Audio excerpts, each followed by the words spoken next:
Hello and welcome to GG Weekend Watch, kindly sponsored by BetMGM. And we are midway through Royal Ascot, but on this week's show, we're going to be previewing the Saturday of the Royal Meeting. Of course, the final day, loads of competitive races to go at. My name is Kate Tracy. Joining me are the dynamic duo of Dave Young and Andrew Mount. Now, the lads have been having a good time of things this week, but we must hark back to last weekend, though, because Dave had some nice places. Barishnikov 25-1. Place Elmanjed 4-1 likewise. But as we've been getting into Royal Ascot, the form of the team has really been there. Couldn't have got off to a better start than for me, with Charin winning, but Andrew of course put up Witch Hunter yet again for the each way money, landed with that horse. Again, an unofficial mascot of the show, I think by now. 40-1 about him. Big Evs could only manage third for Dave. White Birch, of course, wasn't declared then, but it left it open for August Rodin. But Factor Cheval picked up yet more place money then for Dave. And, of course, Matty Sutcliffe. We must give him a shout-out, because not only has the boy done the good deed then and got engaged, but slightly more importantly, I would argue, that he has had a phenomenal time on the tipping front, hopefully to pay for that ring as well. 80-1 winner he tipped up in his column, Rashabar. 50-1 second, Mighty Area, was it? 7-4, then Illinois is his Nap one, and 66-1 fourth with Magical Sunset, all in his column. So very well done. And congratulations from all of us to you, Matty. Congratulations, Matty. For those who've seen Matty, he is actually over 18, so he can bet, and he can be legally wed in this country in the near future. Two things we can vouch for that legally Matty Sutcliffe is able to do. So yeah, we can vouch for that, and congratulations to you, Matty. Right, hopefully some more winners are plenty then on Saturday at Ascot. We begin with the 2:30, the listed Chesham Stakes, 2-year-olds over the 7 furlongs, and of course they changed the qualifications for this race now on your pedigree for this season. They switched it back again, but Bedtime Story, Fraden O'Brien and Ryan Moore, the filly, is currently your 9-4 favourite. So, Dave, would you like to kick us off with the 2-year-olds? Yes, I would. Looks a pretty nice race, doesn't it? We've seen, obviously, so far the Tuesday and the Wednesday's gone. We're recording this on Wednesday, but there's been some... Thursday. Close enough. Sorry, recording on the Thursday. It's one of those weeks for Alaska week. It's because it's midweek, isn't it? But yeah, we've seen in some of these races where there's not a whole bunch of form to go by, that maybe just following the money in the market isn't necessarily the way to go. You can see in this race why we've got Aidan O'Brien and Ryan Moore's horse at the top of the market. One shade Cosley last time, but I definitely think there's a bit of the whole, you know, Ballydoyle factor in the fact that the price is what it is. And for all it was a cozy ride, and Ryan Moore wasn't riding that day, goes on this time. The third's come out since and ran terrible. And it's obviously there's not so much form to go by, but I don't know. I'm lukewarm on that one. There is one that I do quite like. So again, we get Captain Hindsight out for most meetings, but when it comes to Royal Ascot week, it happens quite a lot. There was a big priced winner, Rashabar. That was one that I think Matty did put up. And there was a form line with TJ, wasn't there? So there's a bit of a form line there that I can pull in for a horse that's 33-1 in this race, and that is Chili Breeze. She did have a quick turnaround. She was run first time up and she was pretty poor. She was 4 for 4, but she did have a quick turnaround after that, and she beat TJ. I thought that was a pretty good effort. I think those form lines quite work out, and obviously changing in trick now is potentially a question mark. Maybe that's why we've got Chili Breeze at the price that they're at.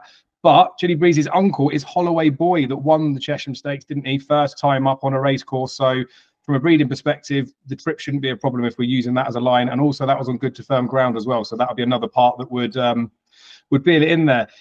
I do think that the step up and trip and the quicker ground is going to suit this horse, as I just touched on with the Holloway Boy stuff. But it looks like it in the horse's perspective, the way that it's raced up to now anyway. Ran on soft last time at Nottingham, but I actually think ran on soft over that shorter distance. There's only certain trips they're allowed to run it, obviously, at this age, isn't there? But I think they like the soft ground then was the help for it being too short a trip ideally. So 7 furlongs of good to firm will suit nicely.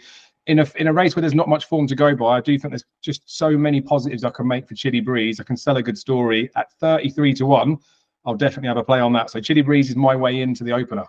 33-1 each way plus race, 4 places on offer as well then with BetMGM. Chili Breeze, though, the son of Ulysses, who seems to have been one of the sires of this season, is really gathering momentum now. But 33-1 to Kickstarter then for Dave. Andrew, who do you like?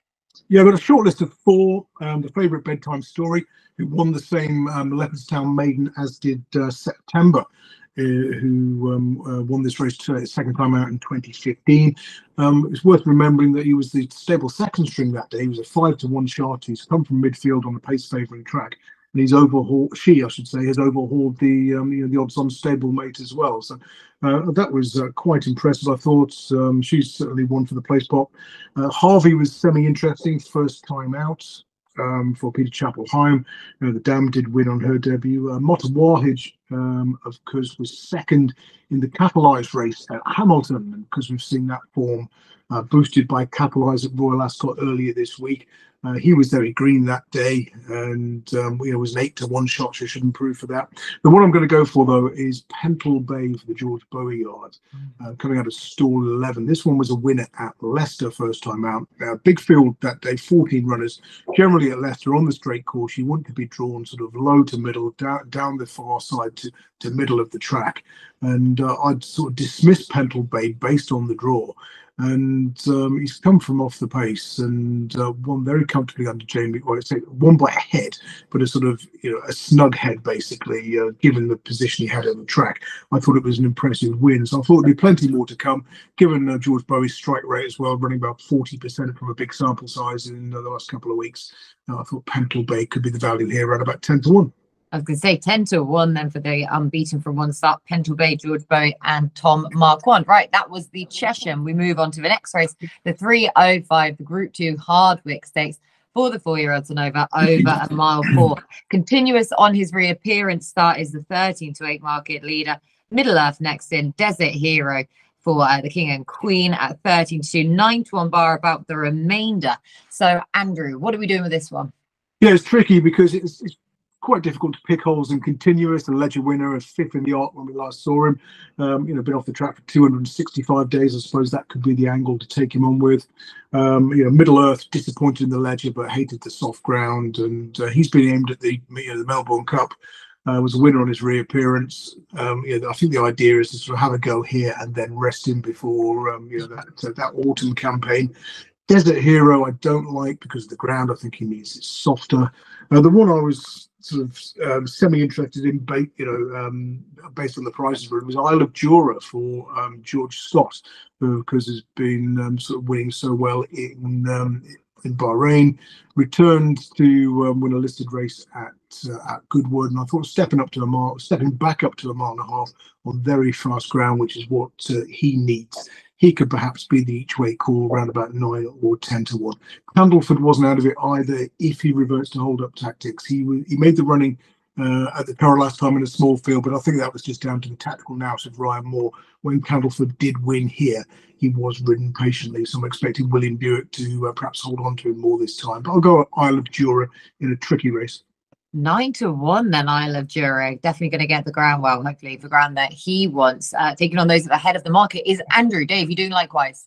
I am, and Andrew's given a mention to Candleford as well, so it fills me with even more confidence. I could smile through this race because I'm like Continuous definitely deserves to be favourite. There was 7-4 when I started penning my notes for this, down to 13-8 generally across the board, and you can see why. But I feel like he's about the right sort of price for the risk attached with a significant layoff. Yeah, I mean, like he is the one to beat, and he's a bit clearer some of these on ratings as well. But it is just that the first one. I know we can trust Aidan O'Brien to get him fine, but he's a 13-8 favourite. It's there for all to see.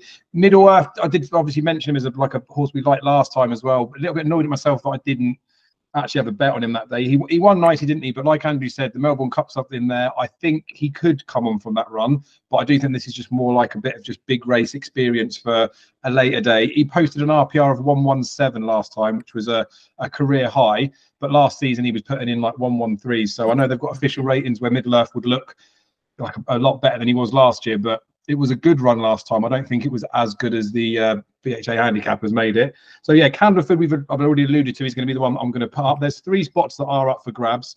I do think Continuous is probably going to fill that place. Obviously, there's a chance that he could bomb, but I think Candleford has got a bit of a chance, right? Listed Honours is the best that this horse has achieved so far, but posted a couple of 114 RPRs last season. So I touched on Middle Earth, posting a 113. It's not too far off what would be needed to be sort of next best in this race. Quite a bit of a bunch build, I think. There have been a lot of 4-year-olds that have won this, but there's always a lot of 4-year-olds that run in the race. Andrew might actually have the numbers on like runners to winner stuff, but basically since like 2008, I think it is, there's been 3 winners that weren't 4-year-olds, but the last 2 winners were 6-year-olds, and obviously that's what Candleford is. So it doesn't put me off from an age perspective or anything like that. He's had 3 runs here as well. He was disqualified in one of them where the jockey weighed in light, so it doesn't necessarily mean the jockey was riding light. He might have just lost a bit of weight on the weighing room, but we don't know that. But it's good cause form anyway. Champions Day was an eye-catching 3rd behind Hamish. Admittedly, that's a Group 3 race, but still, it proves that he likes it round here. I just think there's a lot of positives about this horse to suggest that 20-1 would suggest he's got way loads to make up, but I don't think he has. And as Andrew's already said, if they revert back to the hold-up tactics, which I think they'll almost have no choice but to do in here, I think that will suit him down to the ground. We know he likes it around here. 20-1 is way too big a price. Probably shortened, but he'll be my way into this one. Okay, a nice price to go with it as well. So one shot currently. Yeah, just going back to Dave's stats there. Yeah, so back to 2008 that he mentioned, 16 runnings of the Hardwicke, 13 winners were 4-year-olds. He'd have made a profit of 9p had you backed them all. That 13 winner haul exceeded expectations. 10.62 is the expected number of winners. 5-year-olds only 1 from 32, 2 winners less than expected, and 6-year-olds 2 from 24. So wonderful. Yeah, nothing wrong with backing a 4-year-old. Lump on for that 0.12% profit at SP. I was going to say the 9p. I will be hopefully spending all of that then with Middle Earth, because he is one of the aforementioned 4-year-olds in here. I mean, admittedly, you both sort of said it there. Continuous might just be too good for these, but this is his reappearance starts. We've seen a whole host of Ballydor horses needing their first starts of the season. Straight into Royal Ascot is no mean feat whatsoever. So I was happy just to leave him alone at that price. Instead with Middle Earth, though, such a likeable horse, improving seemingly all the time as well. Obviously signing off last season with listed success at this track over a mile 6 from Chesapeake, who is a talent in his own right when he's on song. But his reappearance, when Dave, as you were saying there, was even better again. The Group 3 Sky Sports Racing Aston Park Stakes dropped back to a mile 4. And that was one of the concerns for him, was the drop back in trip. But he can be marked up for a whole number of reasons in that. If the pace really held up, it was an ordinary gallop on the front end, yet he was the only one to be able to come from being held up in last, got that seam up the inside rail, showed a class turn of foot. So impressive. So he certainly isn't a slow horse at all. And that form's solid because the second King of Conquest matched a 10-year race high. The 3rd and the 4th are in line with the standard. So he's certainly got the pace and the class, I thought, to win a Hardwicke. Right, we move on to the 3:45. The Queen Elizabeth II Jubilee Stakes, Group 1, 4-year-olds and over 6 furlongs. I'm fighting every bone in my body not to call it the QE2 Jubes, because we always like to shorten this race name as best as we possibly can. Now wide open, 9-2 of the field in here then, Dave. So the 6 furlong sprinters to the 4. Who wins? Well, we did cover this one in our Royal Ascot preview. If you haven't watched that, go and have a little watch of that as well. So I won't dwell on it too much, but Mitt Barhi has been declared for this race. I know you were like fairly sweet with him as well, Kate, as a potential selection in this race. I think I will definitely have to bet him. He's 13-2 at the time of recording. There are 4 places up for grabs. I don't know whether I'd want to play him each way. I might just have 2 darts at this one, because Believing ran earlier in the week. It looks like they're going to run her again in here. Now, obviously, it will depend how she has really come out of the race. I'm sure she's fine, otherwise they wouldn't have confirmed her. But I thought she ran really well behind, well, when she was like second favourite behind Living the Dream, I thought she'd fallen out the stalls in her 5 furlong start before. She was very professional in that race with Living the Dream, was very good. And then last time out, I thought the 5 furlong again, as much as everyone says it's a stiff 5 furlong Ascot, I was like, it's not really her ideal trip. She sort of got away with it the time before, because I don't think the Jolly ran as they should have done. Whereas I think she's a 6 furlong horse. So the fact that she's now coming in here after, obviously in good form, settled down, is fine coming out the gates, everything now, I think Believing's got a pretty decent chance, to be fair. 9-1 top price, but as low as 6-1. So obviously there's quite a bit of variance in there. So I'll definitely play the pair of those. But obviously touching on that race that Believing ran in before, Mitt Barhi beat Regional. We were talking about Regional being a 6 furlong horse, or at least I was. And then Regional did run so well in that 5 furlong race. Obviously franks the form a bit, I think, for Mitt Barhi. So I'm happy to go to war with the 2 of them, and in doing so, we're taking on Andrew's nap from that video, haven't we? Oh, that is, and Andrew looked at the camera slightly confused then himself. So I hope he knows and can remember what that is, because I definitely can't anyway. But 2 to go to war with then, each way plus to race 4 places on offer with BetMGM. Andrew, the confused face. Yeah, well, I was trying to work out how I could get the expression "don't stop believing" in here and burst into song. But yeah, I thought there was a case for taking on the 5 horses priced at single-figure odds. Millstream, although progressive, when beating Should Have Been a Ring at York last time, was drawn low on the far side of the track when there was a strong draw bias, and I thought it might have been a shade flattered and was perhaps too short in the betting. Kinross ideally needed it softer, particularly at this 6 furlong trip. Mitt Barhi, I was worried about stall 1. Shortash, although 2 from 2 since joining Archie Watson, I thought was a shade flattered at Haydock last time when beating Pogo, because there's a massive track bias. You had to be on the front end. The 2 of them have just sort of sat 1-2 throughout. And, it was Witch Hunter and third, it was the Eye Catcher doing better to closers. So, coming back in trip might not suit either. Believing, again, an excellent run the other day, but will it come too soon? Possibly. So say Should Have Been a Ring was also drawn low in that Millstream race and may have been flattened. He's the kind of horse I want to back each way at 25 to 1 plus, a bit like Witch Hunter. I don't want to be going at relatively short odds for him at 12 to 1. Art Power, won on the Champions Day here last year, but would prefer it softer. So you look through the sort of top 7 or 8 of the betting, the ones I can make the cases for. The Wizard of Eye still open to massive improvement on only his second start since leaving Stanmore for Charlie Fellows. Weaved all over the shop, still got up in the Victoria Cup. Coming back in trip might seem a little bit of a risk, but I think it could suit, particularly in a strongly run group race. And Washington Heights, who was 4th in the Millstream Should Have Been a Ring race when drawn in stall 12. That was a very tricky draw. Kevin Ryan's been in good form here already this week, so I'm going to back the Wizard of Eye and Washington Heights, both drawn high, and I shall also do the reverse exacta, 11 to 1 and 14 to 1 at the moment. There's your Christmas money.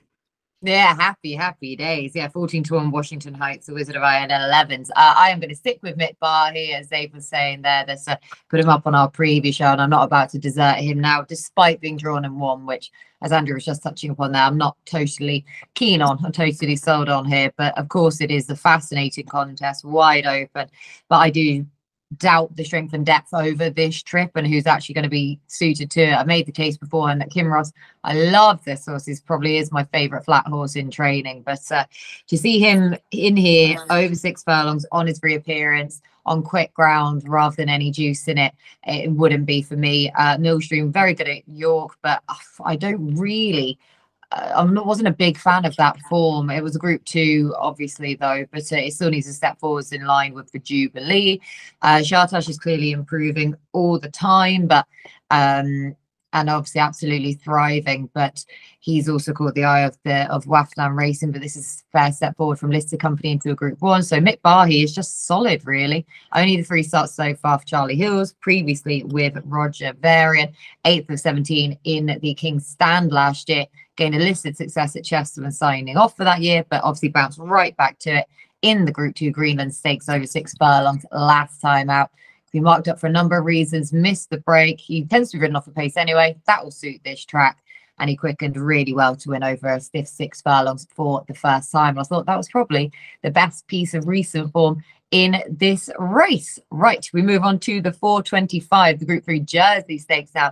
3-year-olds over the 7 furlongs. River Tiber 2 to 1. Hartem has been rerouted to the 7 furlongs at 100 to 30. Then we have 12 to 1 bar. So Andrew, it's all about the top 2 and the betting, but does that open the door for something else at a price? Yeah, I thought this is open. You can make solid cases for River Tiber. Stall 7 might not be super solid there. I mean, Hartem, obviously, we've got the Guineas form and coming back in trip shouldn't inconvenience. Wafdan Racing have paid a pretty penny for him, no doubt. Stall 15 might be quite handy. But I also thought horses like Kikuli coming out of stall 14 weren't out of it. Task Force, second run after the wind-up for Rafe Beckett. This one, of course, was 7th in the 2000 Guineas when, racing keenly and not seeing out the trip. So coming back in distance is going to suit that one. There's a funny stat associated with this race. You can back any horse that ran at Newmarket or Newbury last time out and make a profit. 16 winners this century, and so it's amazing how often that pops up as sort of big prize winners. A boiling point for Roger Varian. Won a listed race at HQ last time. I thought that had a squeak as well, coming out of stall 17, being by too darn high. You'd love to see this one run on heavy ground, but has got good form on good or faster going. A short head second in Group 3 company at Newmarket last year. So I think going forward, when he does get some cut in the ground, although he's never encountered it, there could be plenty more to come from him. But I'm just going to put up a funny one each way, which is Mountain Bear for Aidan O'Brien, who was when you look through his form, it seems like the bigger the field, the better. He won an 18-runner Curran Maiden. He won a 14-runner Dundalk listed race coming from off the pace. He went to Santa Anita. He ran second to Unquestionable in the Breeders' Cup Juvenile Turf. And then last time out, he was racing in last place in the Irish 2000 behind Rosallion. Was a 22-to-1 short. Never got into it. That was, as you mentioned earlier, Aidan O'Brien's this season tend to need to run. He won second time out last year. I just thought big field, strong pace, stall 19. If the bias that we've seen in some races already this week is relevant again, and it pays to be drawn high, and that stall 19 berth could be handy. So Son of No Name Never, Mountain Bear each way 33-to-1. 33 is another each way plus race, of course, at MGM as well. 4 places on offer. Mountain Bear for Andrew. Dave, you taking on those at the head of the market likewise? I mean, I feel like I almost have to. The mad thing is, though, if you look at River Tiber and Hartum, you would look at this and you wouldn't be begrudged to think it's a Group 1. I know they're the head of the market, but you could then say, actually, well, considering their short prices, it's got to be at least a Group 2. And then you look at it, it's a Group 3, and these two have been battling in proper top grade races. They're in theory, they should be so far clear of everything else in here, but there are 4 places that are up for grabs. And obviously, when you're looking at a couple of horses that you could whittle it down to, you might think, oh, you've done all right there, haven't you? If you get a 20-runner field down to just 2 of them. But Hartum has the Hartum of a lion. He's mad though, like how much like he's just resilient and sticks on. There's so many times we've done these weekend previews where especially Andrew's put him up at big prices to run a big race, and he always does. Like if the type of horse that if you could own him, you know that every time he goes out he wears his heart on his sleeve, he's going to put an effort in, and that worries me a little bit, because obviously he did finish in front of River Tiber last time out, didn't he? We know the form of that looks pretty nice now with like Rosallion running well. The difficult thing is, I think River Tiber probably is going to come on for the run. We talked about Aidan O'Brien horses, and I think the River Tiber is the right favourite, probably should beat him. I think the Van Dijk form from last year is decent. I think the drop back to 7 furlongs will suit him as well. I think there's lots to like about him, but it is the fact that he is battling up against Hartum that worries me. I don't know if I could really split the two of them, but I wouldn't really want to bet Hartum 100 to 30, because I think River Tiber would win, if that makes sense. So it's a bit of a match between them two. This would be the type of race where I'd like to potentially sit back and watch if it was a smaller field. But there are 4 places up for grabs. So despite the fact that I'm pretty sure them two will make up 2 of them, 2 more places we can at least fill up, and Lord knows there could be a bit of a surprise, couldn't there? We've seen plenty already this week. The one that I'm taking a bit of a swing on is Zoom Zoom, and I think he's been written off way too soon after that Surrey Stakes flop. But I think his Greenham run was, when I watched it, I actually thought it was quite good, to be fair. I think plenty of other people did as well, which is why he was so short next time out. As I say, I know he's won at Epsom. Oh, sorry, I know he's run there at Epsom for the first time. Ross Ryan was, I don't think he was giving him the best fight. I don't think you want to be out the back at Epsom. I think I could just put a line through that. But the problem with the Greenham run, which, like I say, I thought looked quite good at the time, is the form of it isn't working out very well.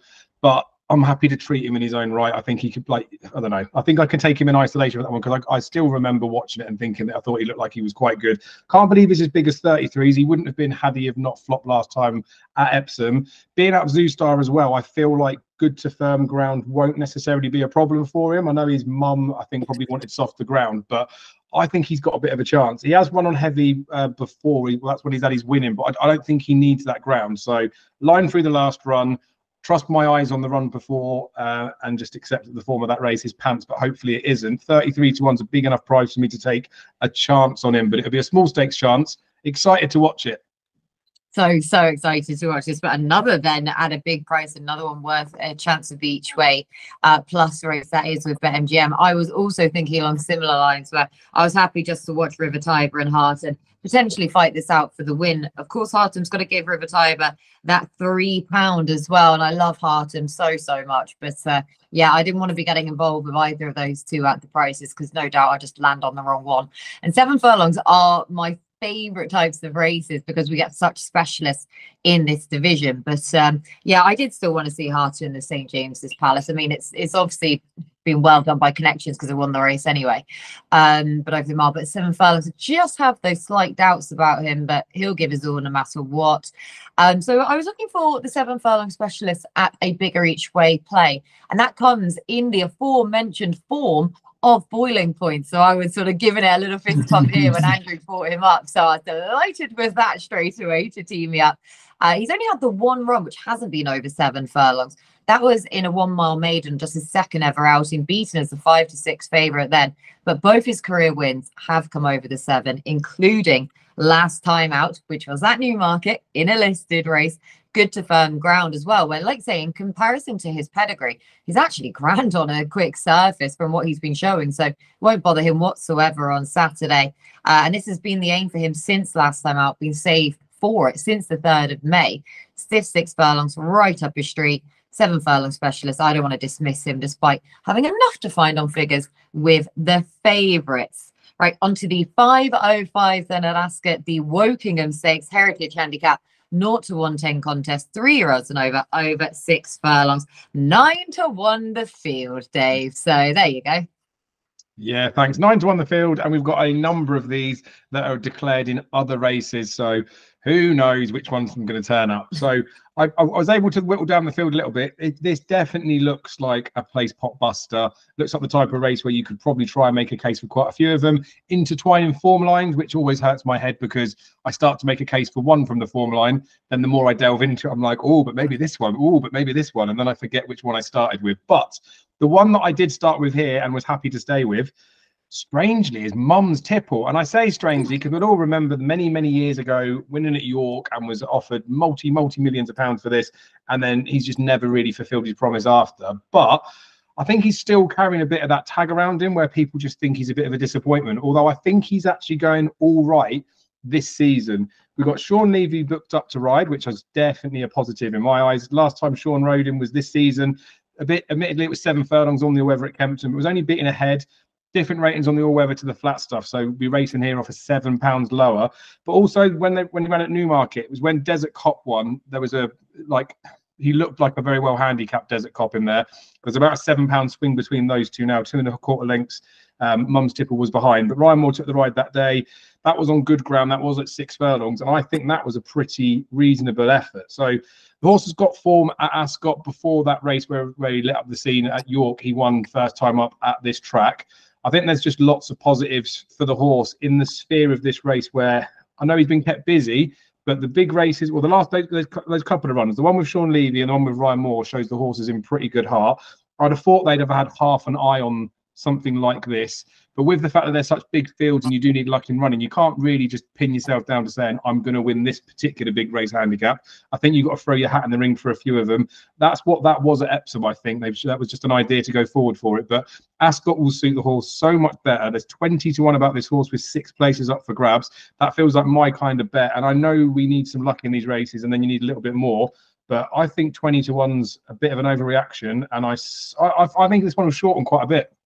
Okay, I'm potentially then keep an eye on the betting, but yeah, I kind of feel sorry for the horse. He's always had that bit of a, that bit of a doubt surrounding him, hasn't he? Because he did so well earlier on in his career, and now everyone sort of doubts everything he does. But nice play then for Dave. Andrew, have you just watched the Norfolk Stakes? Yeah, no, I just watched it. Shareholder. Well, there's a funny stat associated with this, like combining the bottom 6 draws in combination trifectas, and I think it's hit 3 of the last 4, including that 150 to 1 shot where it was. I did it here, and that group's clear on the far side. It looks like simply a case of how much I get, and then I think one of them's come out and done me for the trifecta with Shareholder beating Tropical Storm from like stall 4, stall 2. But, yeah, another one that got away. I told you, happy days. I told you all a couple of weeks ago that shareholder wasn't bred to win at 5 furlongs, didn't I? He's just going to keep doing this to our shareholder, isn't he? But fair play to him, because he did a lot wrong on that debut, didn't he? And he still got so much wrong. I was a bit surprised with the fact that he was weak in the market, and obviously there was hype around this whistle jacket, but the form was carried in the county out of the week didn't work out so well, did it? So fair play to shareholder. I mean, Tiger Roll was a flatbred and won a national, didn't he? So you have to be a bit careful when you go down the breeding rabbit hole, as I can comfortably confirm. Yeah, it was an 11-2 best yesterday afternoon, shareholder. I think he went off at 17 on the exchanges, 16-1. Madness. Another one for Wafnan. Exactly. Bless them. Now, I'm available for preview shows and podcasts if they want to start one. Now, right, we off to the Wokingham. Yes, the Wokingham, exactly. He's already taking up the mantle of a potential Wafnan podcast. As long as it's on at 2 p.m. on a Thursday afternoon, Andrew, you're free to do exactly what you want representing Wafnan. But for now, we would like your selections for the Wokingham, please. Yeah, the Heritage Handicap. Yeah, the funny thing about it, I went through this horse by horse, probably spent far too long on it, and I sort of I came up, thought, oh, Al Bashir, who didn't run badly in the race last year at a big price, and for last year's winning year, that could go well at a big price.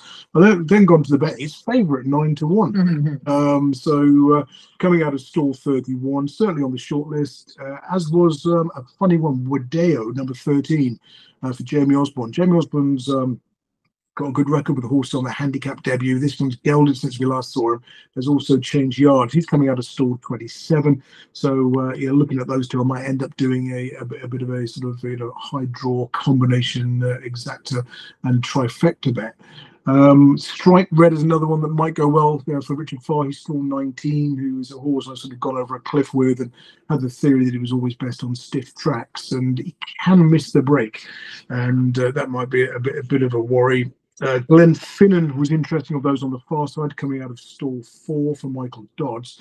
But the one I've come down on the side on at a big price, which is a general 50-1 shot, I think the lowest price is about 40s, is Sheila Lavery's Torrevago, number 19. Now, he was gelded ahead of his last run. That was his reappearance at the Curragh on the 24th of May in a 6-furlong Premier handicap. And that was a funny old race. You had to be prominent. They didn't go very hard for a big field 6-furlong handicap. The winner was a 100-1 shot, Red Letter Bray, who's described by the Racing Post as soon disputed lead, led narrowly before halfway. The runner-up Middle Queenie, 11-1, beat the neck, started quickly, led narrowly, or disputed lead early. So basically, the winner and second were 1-2 throughout. Nothing got into it from off the pace. Now, Torrevago was the first finisher of those who came from midfield or further back, finishing third at 25-1, only beaten 3/4 of a length. And then a length and a quarter behind that one, Tango Flair, who came from the back. That one's come out and won next time out. Coeur who was 7th in the race under a patient ride, that came out and ran very well yesterday in the Royal Hunt Cup, finishing 6th of the 29 runners when stepped up and tripped. So, I think Ascot's going to suit.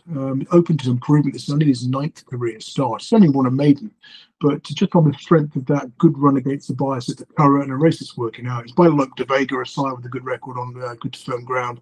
So I thought, Mum's Tipple, it said was on my shortlist for the place part as well, one Dave mentioned. But yeah, I thought from stall 20, Torrevago might just go well around about 50-1. So big price, 50-1, 6 places on offer each way plus race bet MGM Torrevago, though one of the definite outsiders of the field. I'm a glutton for punishment in this Lethal Levi again. For me, I sided with him last year in this race. He's just been a constant frustration of mine. But when I was running my own trends against this race and the previous winners, I was just thinking I'm not going to land on him again. Every single one I was going through, I was like, yep.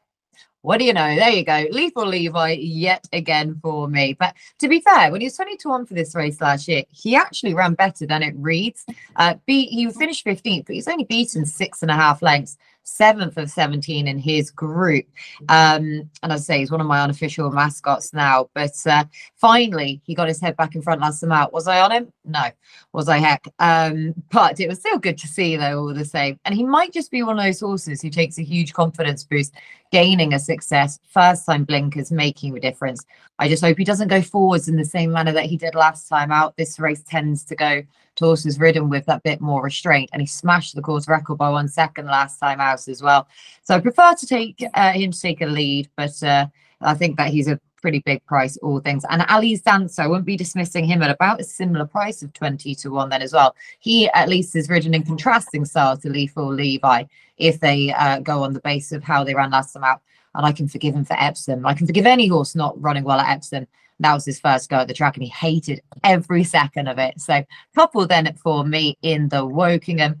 Now we move on to the next race. This is the 540, the Golden Gate handicap. Andrew's been calling it the Gareth Gates before we started recording, and it's lodged in my mind now to try and avoid calling it the Gareth Gates handicap. 0 to 105 contest for the 3-year-olds over 10 furlongs. So Andrew, do you want to take away the Gareth then?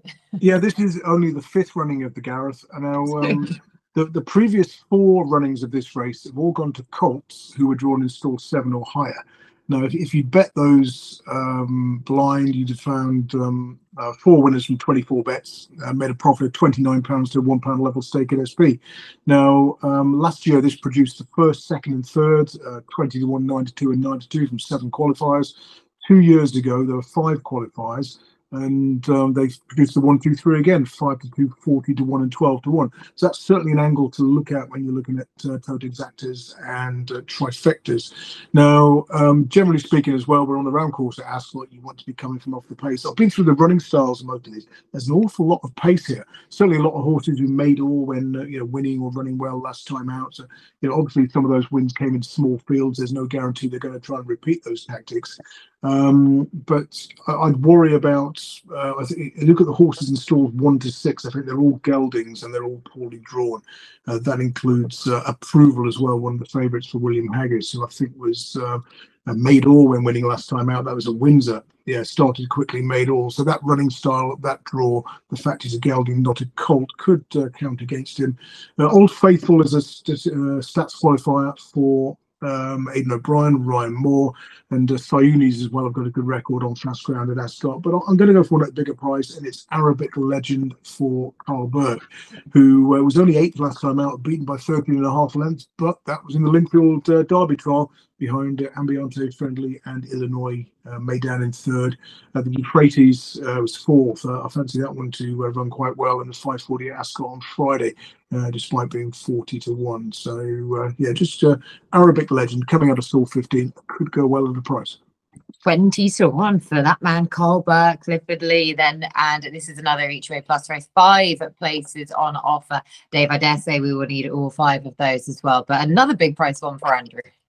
Yeah, I mean, it's the penultimate race of Royal Ascot, isn't it? I really fancy winning the last, so I'm going to take a seat on this one. I'll be having some deep, heavy breaths to calm myself before the lucky last. But as Andrew touched on, there's only been 4 run-ins of this one. I've gone for my 75% of the time it works every time stats, because 3 of the last 4 winners were drawn 13 or higher.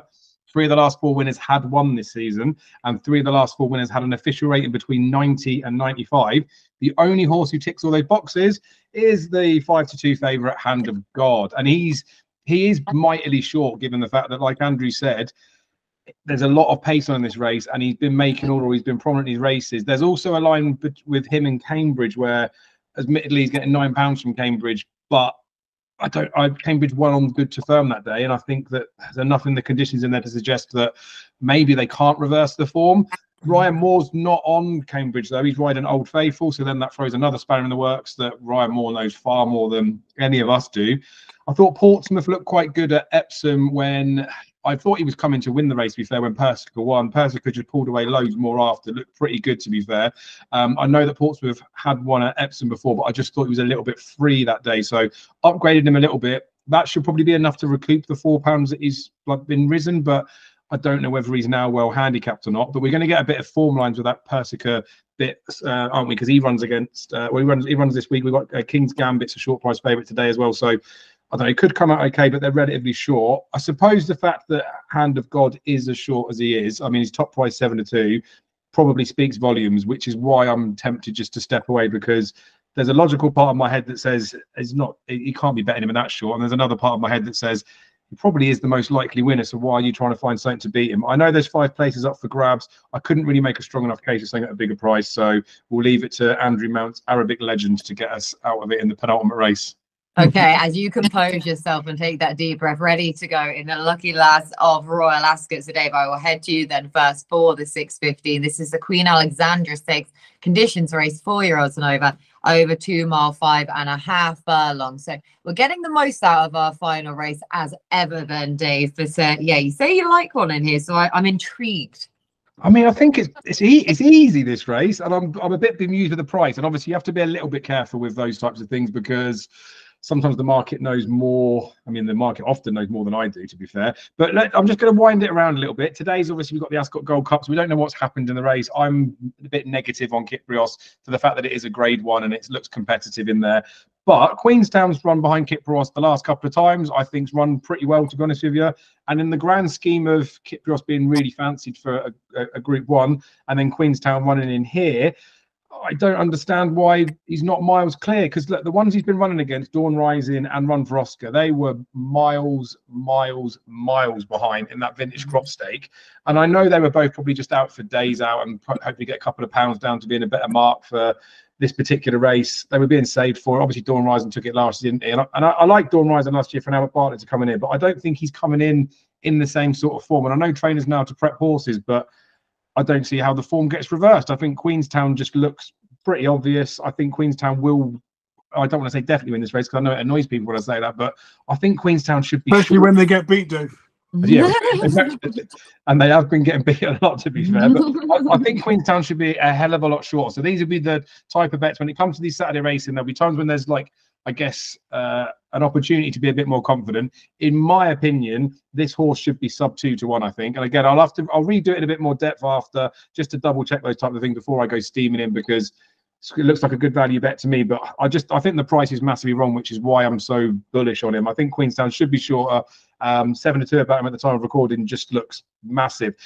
Just to touch on that as well, because I do like to have a little each way thievery bet as well, didn't I? I wouldn't be bothered about betting Queenstown each way. I know sometimes the concession of getting the extra places is quite nice, like a cover bet. I really do just think Queenstown wins. So if I'm wrong and it gets beat, I'm happily just take it on the chins and just bet him to win. Oh, nicely done. Yeah, it doesn't have Kyprios in it. It's interesting, isn't it? That vintage crop stakes form was getting £1 from Run for Oscar and from Dawn Rising in there in that listed stakes. And then now in this condition stakes, he's carrying what, 9.3. So again, he's getting the £1 from Run for Oscar, and he's also getting £4 then from Dawn Rising. So yeah, what's going to reverse that form? So Dave is keen on Queenstown.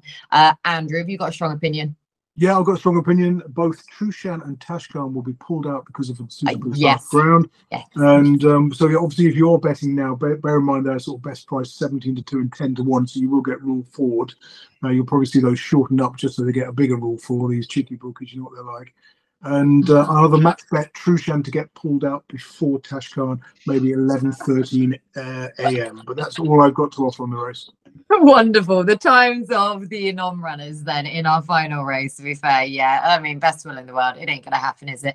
Right then, and that was the final race of Royal Ascot. I should say another each way plus race, of course it is, with 4 places on offer BetMGM. So I know that nothing else in the racing world matters this week from away from Royal Ascot. But Andrew, did you have anything from anywhere else? No, I didn't realise there was any other racing on Saturday. Nah, there isn't, to be fair, no. Yeah, I've not had a chance to look, so nothing from me.